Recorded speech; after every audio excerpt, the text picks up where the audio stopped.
This is Scott from Microscopes, focused on you since 1936. Today I'm going to show you how to purchase a student-grade monocular microscope, typically used in middle school or high school level applications. I have two microscopes here. I have the Microscope EXM series microscope with a no-name catalog microscope next to it.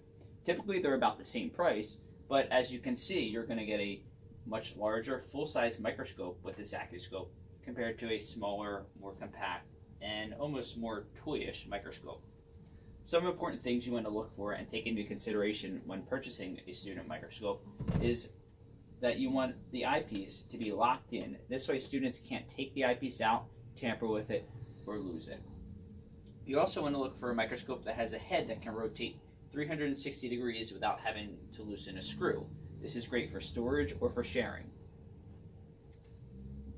You want to look for a microscope that has a carrying handle. That way students can transport it safely from the cabinets to and from their workstations.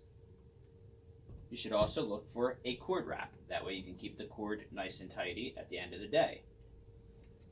One important feature you want to pay attention to is the nose piece.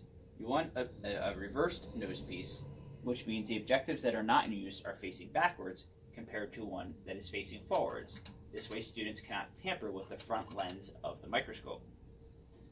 A coarse and fine focus, as well as LED illumination, will eliminate the need for bulb changes or downtime.